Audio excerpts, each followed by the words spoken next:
اس کے بعد ہم دونوں ہی ایک دوسرے کا سہارا رہیں گے۔ تم مجھ سے لڑنا شروع کر دو گی تو زندگی میں کیا رونق رہ جائے گی؟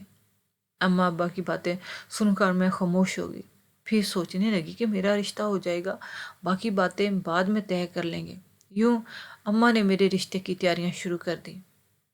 محلے کی پڑوسن ماسی کو کہا کہ تم میری بیٹی کا اچھا سا رشتہ ڈھونڈو، جبکہ دوسری طرف شمع کی کوئی خبر نہیں تھی۔ شادی کے بعد وہ ایک بار بھی ہم سے ملنے نہیں آئی تھی۔ میں اس کے لیے بہت پریشان تھی۔ شادی کی تقریباً 10 دن بعد اس نے اپنے گھر کا چکر لگایا۔ اس کی آنکھیں رو رو کر سوجی ہوئی تھی۔ میں نے شمع کو دیکھتے ہی پوچھا، تمہیں کیا ہوا ہے؟ تم پریشان ہو؟ اور مجھے یہ تو بتاؤ، ان خواجہ سراؤں نے تم سے کیا کہا تھا؟ کچھ نہیں کہا تھا میری بہن، اس نے بیزاری سے کہا اور اندر اپنے کمرے میں چلی گئی۔ میں سوچنے لگی کہ شمع تو شادی کے بعد کتنی بدل گئی۔ کاش مجھے پتا ہوتا ہے اس پہ کیا گزری ہے تو میں کبھی بھی ایسی بات نہیں سوچتی، بلکہ اس سے بات کر لیتی۔ میں بھی ناراض ہو کے گھر آ گئی۔ میں نے اماں کو شمع کی برائیاں کی، کہا کہ وہ تو بہت اکڑ گئی ہے، شادی کے بعد اس نے ہم دوستوں کو بالکل بھلا دیا ہے۔ اماں بولی کہ ایسا نہیں ہے، وہ شادی کی وجہ سے پریشان ہوگی، اس کی شادی میں وہ خوش نہیں تھی۔ میں نے کہا نہیں اماں، مجھے لگتا ہے یہ سب خواجہ سراؤں کی وجہ سے ہوا ہے۔ اماں نے مجھے اس بات کا کوئی جواب نہیں دیا، مگر اگلی صبح ہمیں وہ خبر ملی جس نے مجھے سارے سوالوں کو دے دیے۔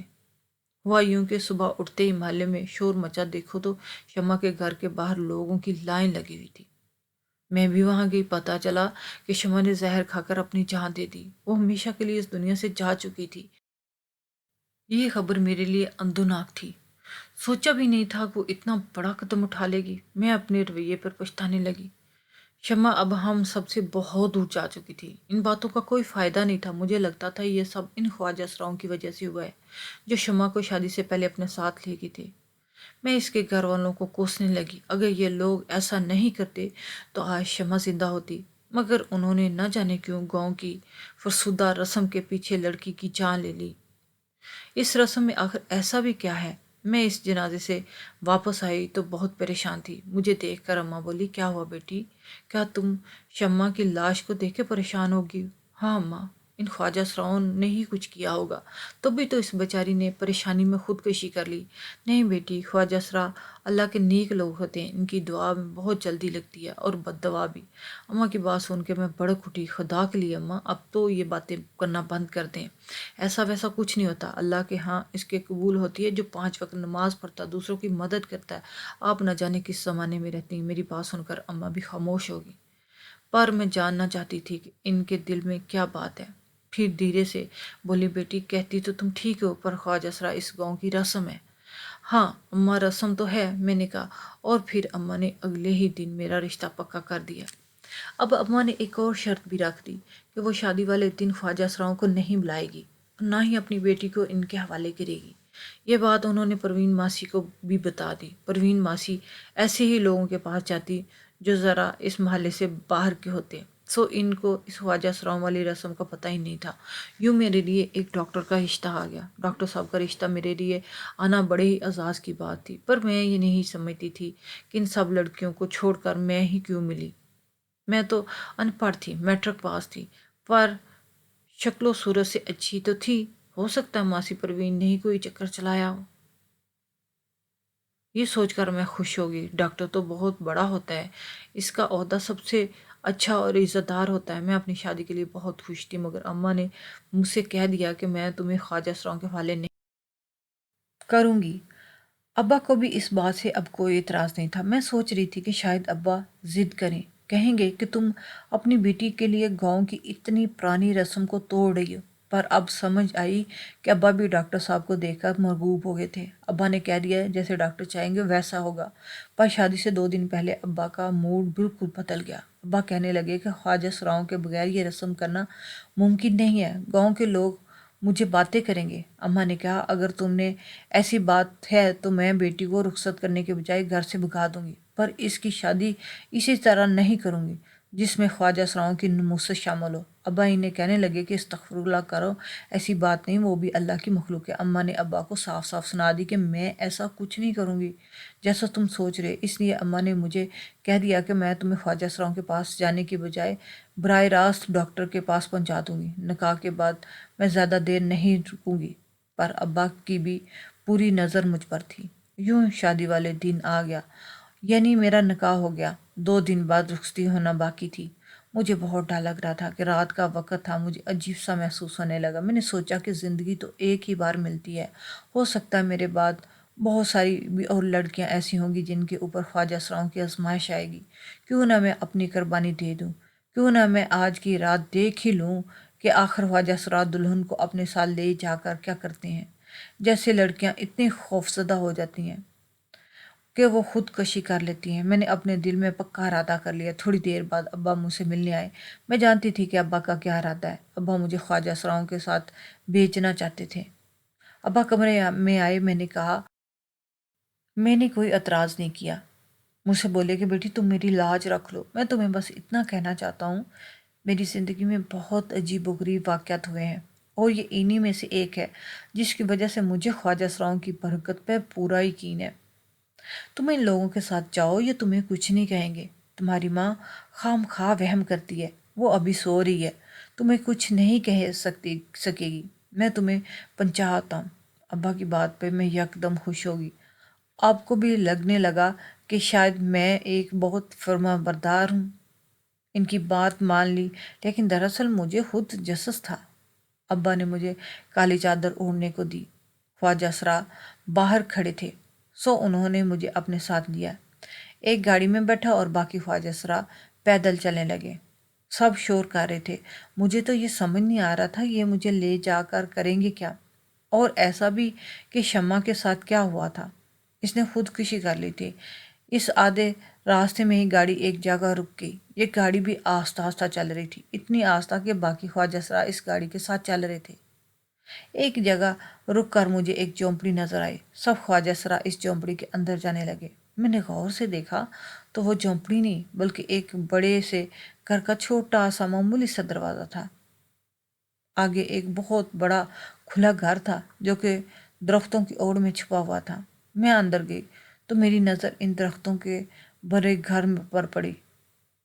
میں حیران ہو گئی، پھر سوچنے لگی کہ اگر خواجہ اسرا اتنے ہی برے ہوتے ہیں تو وہ شمع کو خود کیوں نہ مار دیتے۔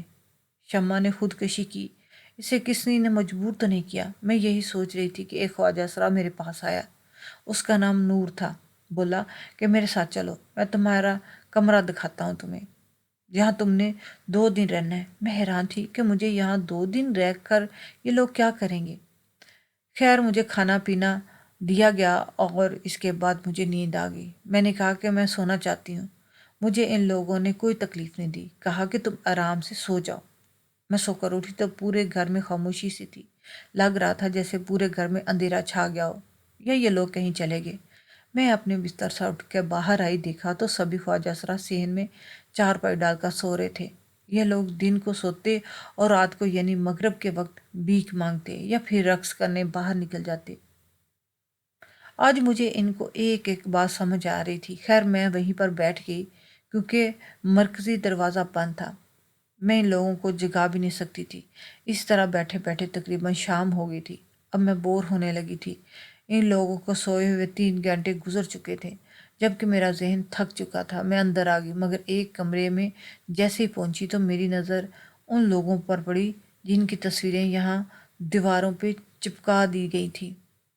میں نے اندر دیکھا، ایک دفتر بنا ہوا تھا جس میں بڑی بڑی تصویریں لگی ہوئی تھیں، اور ان سب سے زیادہ حیران کرنے والی بات یہ تھی کہ ان میں ایک تصویر میرے ہونے والے شوہر کی بھی تھی۔ میں نے اپنے شوہر کی شادی سے پہلے 1-2 بار ہی دیکھا تھا، پر ان کی صورت میرے دل میں بس گئی تھی۔ ابھی میں ان سب کو حیرت سے دیکھ رہی تھی کہ باہر شور سا ہوا۔ سب خواجہ اسرا ایک دم سے اٹھ گئے، جبکہ وہ بڑا گرو جس کے پاس سب لوگ بیٹھتے تھے وہ تالی بجا کر سب کو اکٹھا کرتا اور کہتا، جلدی سے گھر صاف کرو، بڑے صاحب آ رہے ہیں، ان کے لیے یہ کمرہ تیار ہونا چاہیے۔ میں بھی خاموشی سے کھڑی یہ سارا تماشا دیکھ رہی تھی۔ میں کسی سے جاننا چاہتی تھی کہ مجھے یہاں کیوں لایا گیا ہے۔ میں نے باہر جھانک کر دیکھا تو باہر ایک بڑی سی کالی گاڑی کھڑی تھی۔ یہ وہی گاڑی تھی جو میرے شوہر یعنی میرے سسرالی شادی سے پہلے لے کر ہمارے گھر کے باہر آئے تھے۔ میرے ابا ان کا استقبال کرنے باہر گئے تھے۔ میں نے چپکے سے کھڑکی سے یہ گاڑی دیکھ لی تھی۔ میں یہ دیکھ کے حیران تھی کہ اتنی بڑی گاڑی یعنی میرے شوہر کے جیسی گاڑی یہاں کھڑی کیا کر رہی ہے۔ تبھی دروازہ کھلا اور ایک شور سا مچا اور مجھے انہوں نے ایک تخت پہ بٹھا دیا۔ بولے کہ چپ کر کے بیٹھنا، وہ لوگ جو بھی تم سے سوال پوچھیں اس کا جواب صحیح دینا، زیادہ تر سوالوں کے جواب جی ہاں میں دینا۔ میں نے کہا ٹھیک ہے، تم لوگ جیسا کہو گے میں ویسا کروں گی۔ میں تخت پر بیٹھ گئی۔ میں جاننا چاہتی تھی میرے ساتھ کیا ہوگا۔ تبھی ایک شخص میرے سامنے آ کر بیٹھ گیا۔ اس نے میرے سر پر دلاسا دیا اور بولا، مبارک ہو بیٹی، تم نے بہت اچھا کیا، اپنی راہ الگ چن لی، ورنہ تو یہاں پر جتنے بھی آتے ہیں وہ اسی طرح بیچارے رقص کر کے اپنی ساری زندگی برباد کر دیتے ہیں۔ مجھے امید ہے کہ آئندہ زندگی میں بھی تم ایسے ہی کامیاب رہوگی۔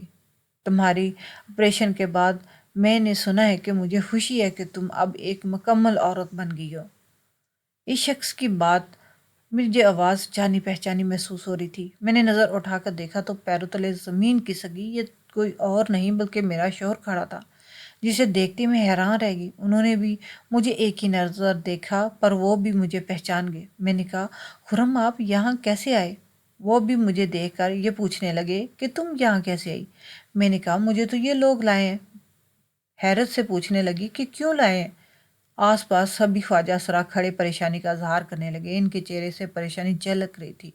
وہ ہمیں الگ کرنے کی کوشش کرنے لگے، پر ہم لوگ کیسے الگ ہوتے؟ ہم تو ایک دوسرے کو پہلے ہی جانتے تھے۔ میں نے کہا کہ میں ان کو جانتی ہوں، میری شادی تو انہی سے ہونے لگی ہے۔ خواجہ سراؤں کا گروہ جو کہ بڑا ہی شرمیلا سا انسان تھا مگر بڑی ہی طاقتور اور روبدار شخصیت کا مالک تھا، سر پکڑ کے بیٹھ گیا اور ان سے معافی مانگنے لگا۔ بولا کہ مجھے معاف کر دو، میں نے جو بھی کیا اپنے لوگوں کی بھلائی کے لیے کیا، ورنہ تو ہمیں رقص کرنے پر مجبور کیا جاتا ہے۔ میرے شوہر نے اسے غصے سے دیکھا، پھر مجھ سے بولے کہ تم گاڑی میں بیٹھو، میں تمہیں گھر چھوڑ آتا ہوں۔ میں ان کی گاڑی میں بیٹھی تھی، مجھے گھر چھوڑ آئے۔ میرے گھر میں معمول کے مطابق ہنگامہ تھا۔ جب میں گھر کے دروازے پر اپنے شوہر کے ساتھ پہنچی تو اماں ابا کے چہرے کا رنگ فک ہو گیا۔ تو وہ بولی، بیٹا میں نے اسے منع کیا تھا، خواجہ سراؤں کے پاس نہیں جانا، بس میں کیا کرتی، یہ ہمارے گاؤں کی رسم ہے۔ میرے شوہر اندر آ گئے۔ اماں ابا سے تفصیل میں پوچھا کہ کیا رسم ہے، کیوں اس کیسے کی جاتی ہے۔ ابا نے یہی کہا کہ خواجہ سراؤ گاؤں کے لوگوں کو بد دعا دیتے ہیں اور شادی سے پہلے دلہن کو ان کے گھر نہ چھوڑیں، تو بس اسی لیے ہم نے بھی ایسے وہی بھیج دیا، تو وہ کوئی بات خاص نہیں ہے۔ یہ سن کر ڈاکٹر خروم نے ہمیں جو کہانی سنائی اس نے تو ہمارے ہوش ہی اڑا دیے۔ کہنے لگے، میرے لیے یہ زندگی بہت آسان تھی، اس لیے میں نے سوچا کہ میں کچھ لوگوں کی مدد کر دیا کروں۔ میں اپنے ساتھ اور بھی لوگوں کو ملا لیا، مرد اور عورتوں کی مدد کی تو ہر کوئی کرتا۔ میں سمجھ گیا کہ خواجہ سراؤں کی مدد کوئی نہیں کرتا۔ یوں میں نے خواجہ سراؤں کے گرو سے رابطہ کیا اور ان گرو کی باتیں کرنا لگا۔ اس نے مجھ سے کہا کہ ہمارے پاس ایسی لڑکیاں لڑکے ہیں جو معمولی آپریشن سے ٹھیک ہو سکتے ہیں، مگر پیسے نہ ہونے کی وجہ سے ان کی زندگیاں برباد ہو جاتی ہیں۔ میں تو ان کی شادی بھی کرتا ہوں اور ان کا آپریشن بھی کرواتا ہوں، مگر اب میرے پاس اور مزید پیسے نہیں۔ میں نے عمر بھر جو ناچ ناچ کے کمایا، ایسے بچوں کو آپریشن پر لٹا دیا۔ مجھے اس خواجہ سرا کا جذبہ بہت پسند آیا اور وہ مجھے اپنے گروہ میں لانے لگا۔ ہر بار وہ مجھے ایسی لڑکی دکھاتا جو آپریشن کے بعد ٹھیک ہو جاتی اور اس کی شادی ہو رہی ہوتی۔ نکاح نامہ تک مجھے دکھایا جاتا۔ میں بڑا ہی متاثر ہوتا کہ واقعی یہ اچھا کام ہو رہا ہے، اس لیے میں شہر سے اور بھی لوگوں کو لاتا، ان لوگوں کی مدد کرتا، مگر مجھے کیا پتا کہ گاؤں والے کہ یہ کوئی اور ہی کہانی سنا کر پیسے لوٹ رہے ہیں۔ سچ کہا کسی نے کہ انسان کا بھروسہ نہیں ہے۔ ڈاکٹر خرم غصے میں تھے، میری شادی بھی ہوئی تھی، انہوں نے مجھ سے اس بات کے بارے میں کچھ نہیں پوچھا کہ یہ لوگ کون تھے، میں کیوں ان کے پاس گئی تھی وغیرہ وغیرہ، مگر اس کے بعد گاؤں والوں سے یہ رسم ختم کروا دی، کیونکہ ڈاکٹر خرم نے سب کے سامنے ان کی حقیقت فاش کر دی، جس کے بعد خواجہ سراؤں کی بھی ہمت نہیں ہوئی کہ وہ